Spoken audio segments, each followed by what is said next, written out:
Hey everybody, Mr. Toady here. Welcome back to another flipped lesson. And in this lesson, we're going to be going over the last part of our integumentary system notes.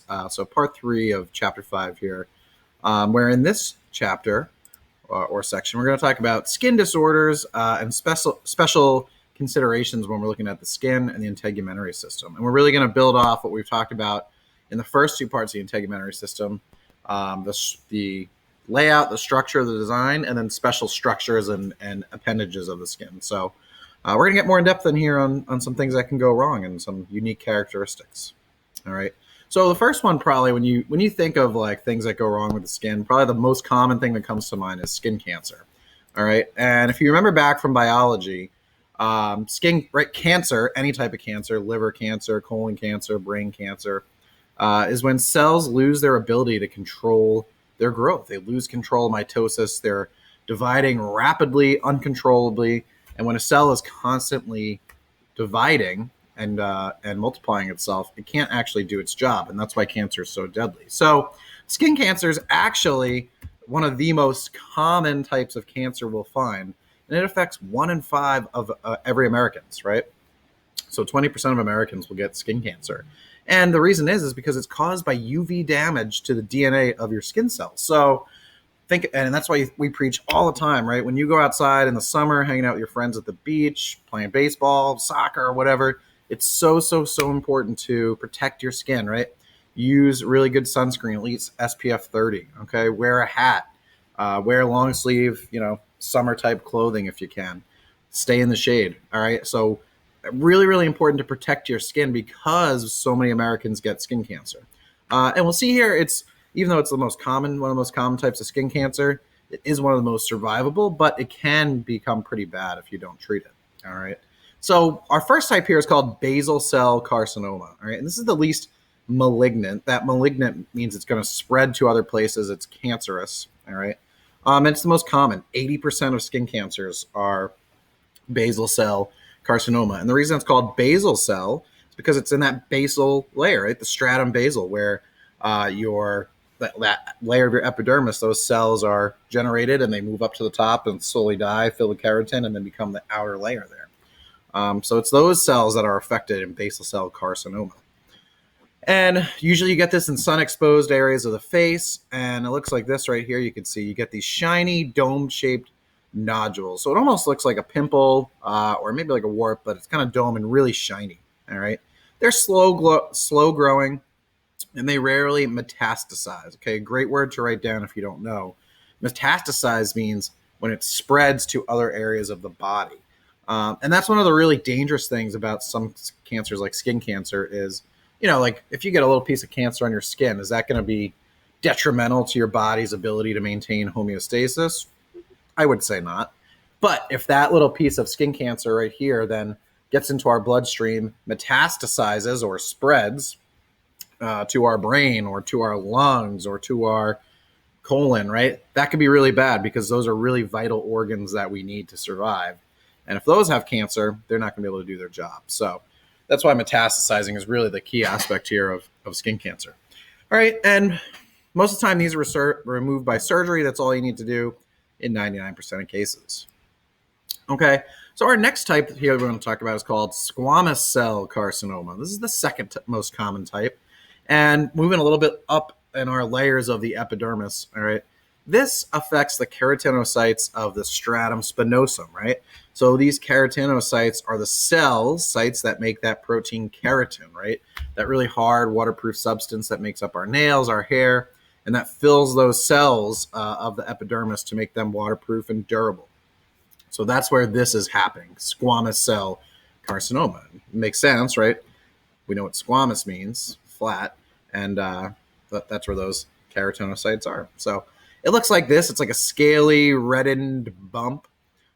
It can grow pretty quickly, and if you don't get rid of it right away, it can metastasize if it's not removed. All right, and usually this will be definitely surgery to remove some of it, and they might have to do some radiation therapy to try and kill any cancer cells that are left. All right, the third one we're going to talk about here is melanoma. All right, and this is the most dangerous type of skin cancer, and you can see it here on this gentleman's thumb. Okay, it metastasizes really quickly, very fast, and it's resistant to chemotherapy, right? When we think about our treatment levels of cancer, surgery is the most basic, then radiation, and then chemotherapy, right? Really toxic chemicals designed to kill cancerous cells, but it's also harmful to us because it kills good cells as well. So really important to look out for this stuff like melanoma because it can spread so easily to your brain, lungs, heart, whatever, and cause other cancers. So 1/3 of it comes from moles, right? And it looks like that spreading kind of brown or black patch. And the key to this is early detection. And that's why it's really important to say once a month, if you have freckles or little moles, like I have a couple freckles on my arm, to really just take a look at those, right? And we'll talk about what to look for in a second here, but it's really important to detect them early. So how are they going to treat these, right? Probably chemotherapy, surgery, get it out, and monitoring for other cancers in your body to see if it did metastasize and spread. All right, so we have this ABCDE rule for detecting skin cancer, right? And again, while some cells may be damaged or cancerous, we have two types of that cancer, if you remember from biology.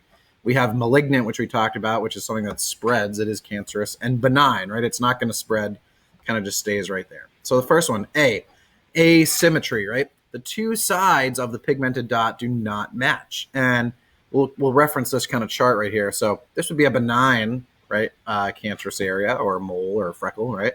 You can see it's symmetrical. It's a nice circle. Let me move myself. Whereas this one, it is not symmetrical. It looks like a big old blob, like somebody dropped some ketchup on the floor. All right, so B, border irregularity.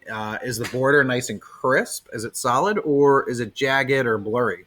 Again, you can see down here we have even edges, nice regular border. This is really jagged and bumpy. Okay, color. So is it nice in one color or does it have a mixture? And you can see here, this is just kind of one shade here, this little freckle. This has some different colors. It's got some light, some dark, some really dark. All right, some really, really big stuff there. And then D, diameter, right? Is it greater than 6 millimeters or the size of a pencil? Okay. And you can see here, right? This would be a really big one. So looking for those really big blotches of darkened skin. And then E, elevation, right? How far, and I think it got cut off down here. How far does it come off the surface of the skin? Is it a really, really high, gnarly looking thing? Or is it just a flat little bump or a little freckle? Okay. So remembering those A, B, C, D, E's is really key to screening for skin cancer. And I went to my physical a couple weeks ago, and right, my doctor, like, just, that's part of what they do in their physical. They look at any freckles or moles you might have, and they're looking for this A, B, C, D, E to see if they have to investigate further. Okay. So that's, and again, right here, another, right? So asymmetry, definitely asymmetrical, border irregularity, color, different colors, and diameter, right? If it's really big, it's concerning. Okay. So let's talk about burns, right? Another big injury or something bad that can happen to the skin. And this really crosses over with some of our medicine. Well, both these do, but especially burns for emergency medicine, right? So what is a burn? A burn is tissue damage caused by heat, electricity, radiation, chemicals. So there's actually a many ways to get burned, all right? And you got to keep those in mind. It's not necessarily just sticking your hand over a hot flame. You could stick a tweezer into an outlet. Shout out to a former student. You can be, chemically burned, like here in chemistry class, if you spill an acid on you. So there's many different types. And there's some main threats, right? The biggest one is the loss of fluids. And we talk about, right, our skin is waterproof and it helps keep fluid inside. So when you have a large area of somebody's body that gets burned, you lose that waterproof covering, which means now you're losing fluids, okay? So you can become really dehydrated. You get a lot of electrolyte imbalance, right? You're losing fluids, you're losing salts, things that your cells need to work. And then obviously down the road, infection, right? We're opening up our body to infection. So how do we treat? Definitely IVs. And again, this is more on the medical side, but we're going to give that patient lots of fluids. And we'll talk about how we can treat really bad burns in a minute. But assessing burns, we use this, I don't want to call it a protocol. It's more of we'll call it a protocol, sure. This idea of the rule of nines, right? That's how we estimate how badly somebody's burned. And in EMS, when we're in the field and we need to decide, do we take this person to a regular trauma center or do we take them to a specialized burn center? It has to do with what percent of their body is burned. So we divide the body into 11 areas, and each part is 9% of the body area, and then the genital region is 1%. So the rule of 9. So you can see here, right? We basically divide this up. So the front of the leg is 9%, 9%. The chest would be 9%. They do the anterior trunk is 18, so 9 and 9. So abdomen's 9, chest is 9, front of the arm is 4.5, back of the arm 4.5, head 4.5, right? And then the genital area is 1%. So when you add up all those 9s, it's 100%, right?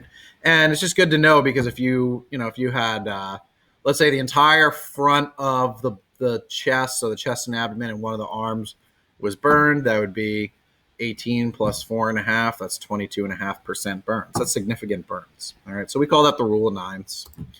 All right. And how do we classify burns? And so just fair warning, there's nothing too bad here. All right. So a little gore warning, but nothing too bad for burns. We're not showing anything crazy. There's some really, unfortunately for people, when you get burned, you can get really nasty burns, but we're not going to show anything too bad. All right. So maybe in terms of classifying burns, you've probably heard of this. This is the old school way, first, second, and third degree burns. And we've actually moved away from medicine and using the numbers, and you can still reference them, but now we call it superficial, partial, and full thickness burns. All right. So our first degree, or superficial, is when only the epidermis is burned. Oh, I don't want to talk to you. All right. Only the epidermis. All right. So swelling, redness, some pain. That would be like your typical sunburn. All right. Our second degree, or partial thickness, is when the epidermis and the upper layer of that dermis is burned. So the key here for identifying would be blisters. And you can see in this person here, they have some blisters on their palm. All right. Redness and pain.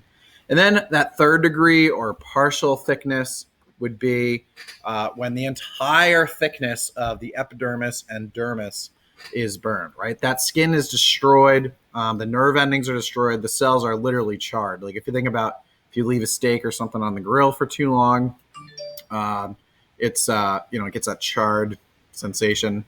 Not good. And that's going to be something that needs a skin graft. And again, so looking at some of these different burns, so the superficial, right, it's just that epidermal layer, and that's your sunburn. Partial thickness, you get that blistering. So you see down here, part of the dermis. And again, that blistering, right, that's fluid rising up between the epidermis and the dermis. So you have fluid that's in the dermis here because it's very vascular, right? And some of that lymph fluid kind of makes a pocket in between. It's a little blurry, but you can see that right there. And then that full thickness goes all the way down to the hypodermis level. And it can even go down into the muscle tissue below. All right. So really, really gnarly stuff. Not good. But again, just a couple, nothing too gory here. We all been here, some sunburn. Ouch. And these two are sunburn. This one probably just a burn from hot water or something. Then we get this partial thickness with blistering. All right. That's all that gross yellow fluid. And the next one, right, that black charring there, full thickness. Okay. So particularly with a full thickness burn, well, how do they heal that, right, in that last picture? So they do something called a skin graft, where they actually will take like a cheese grater, a little more scientific than that, but they actually peel off some layers of your skin, all right, either from your upper thigh or from the top of your buttocks here, right, places where you have a big chunks of skin that you could actually take off. And remember, that's why knowing about our tissues that make up our organs and organ systems is really important. Epithelial tissue, right, epithelium that makes up our skin, is regenerative. So it can regenerate, it can make new cells and grow. So this area of your upper thigh or butt will actually create new skin. And the skin, this living tissue that we're peeling off, will regenerate too. So they put it through, again, I'm not sure what it's actually called, but we'll call it like a meat grinder or something like that, right? Or maybe if you've ever made pasta, or you've seen people make pasta, they take the little ball of dough and they put it through the pinwheel that flattens it out. And that's basically what they do with this piece of skin here. And it kind of meshes it. So it's got these holes, right? That's all living skin, but it's got holes in it. And now that skin they reattach it to the burnt area after removing that dead tissue. And the cells in this skin, they will put on and say, ooh, we're damaged. We want to grow and heal. And it'll actually heal that. And they can actually, with the way technology is right now with skin grafts, they can actually make some really bad burns look really pretty good. All right. So that's skin grafting. So let's talk about some developmental aspects of skin. So as you're growing, right? Not so much the damage stuff like we were talking about earlier. So again, looking at like when you're born, right? Or when you're a fetus, you're growing in utero. We're talking about hair, which is part of one of the appendages we talked about, right? You have this stuff called lanugo, which is downy coat of colorless hair. So you actually have hair while you're inside the womb. All right. When you're born, you have actually this white cheesy substance called vernix, right, which protects your skin of the watery environment. So when you're living inside, your fetus inside your mother's, growing inside the uterus there, um, it's filled with this amniotic fluid, which is like water, right? The baby kind of floats in it. But you got to remember, 40 weeks of growing as a baby, that's 40 weeks of like being in a swimming pool. So when we go in a swimming pool after like an hour, right, our skin gets all wrinkly and pruny from the water. So imagine being in a pool for 40 weeks, right? You would get super wrinkly. So this vernix, or this cheesy substance, you can see a little bit of it here on that baby's leg. Actually, it's like a waterproof coating that the baby makes to protect it. All right, and then we have also called milia, right, which is white spots. I'm sure we've all seen these on little babies here. All right, and those are actually accumulations in the sebaceous gland. That's basically baby acne, right? We talked about the sebaceous gland last lesson, is when the appendages secretes that oily substance called sebum. So yeah, that gets clogged from being in there, and it get little baby acne bumps. All right, and those will go away. Now, right, moving forward as we get to childhood, right, your skin thickens a little bit from being a baby, and we really get to that subcutaneous fat, which is why those babies have such cute little cheeks, so cute. But then as you get older, we talked about this last lesson, right? Those sebaceous glands get activated and they start producing sebum. Your skin gets really oily. The hormones are raging. The pheromones are raging. And that's when we start to get acne, right? Those clogged pores, those clogged follicle glands, and that sebum. All right. So it's funny how the skin goes from smooth to then you get to this adolescent period, really oily, and then you eventually grow out of that. All right. And so looking at adults, right, basically we're putting up with the environment, right? And we talked about UV radiation. We talked about sun and wind and chemicals. All right. And as you get older, right, your skin gets thinner, so it's easier to rip, it's easier to tear and cut, which is why, going back to emergency medicine, right, a lot of times when we see older patients who have fallen, even if they just fall from standing height to the ground, a lot of times they'll cut their skin open just because they bleed easier, their skin's less durable, there's less fat to cushion. So it's less oily, less elastic, less hair, right? That's why we see graying and balding. And again, we got to think about those skin cancer conditions we started this lesson with, and all the things in the environment that kind of wear down our skin over 40, 50, 60, 70 years. All right. Think about if you've ever seen like a salty old fisherman, right? Or someone who maybe worked at a farm out in the field their whole life, their skin is super rough and dry, cracked, right? My dad is a farmer actually, and does a lot with gardening, and his hands at 55, well, he's older now, but were way more weathered, and his skin's weathered and cracked compared to somebody who maybe sat in an office their whole life. So our skin really takes a lot of damage over the years, and it's really important to protect it as best we can. All right, and again, just looking at some of these, right? So here's just a picture of the skin from that buttock and from an arm, right? As it gets older, you see the cells are not as smooth, they're wrinkly, they're bumpy. You have some different colorations here. You see some UV damage, right? Some of this yellowing here in an older arm. So the skin gets damaged over time. All right, guys, so that's the end on this lesson, talking about what can happen to the skin. So make sure you have all your notes filled out, and we'll see you back in school for the quiz on the next one. See ya.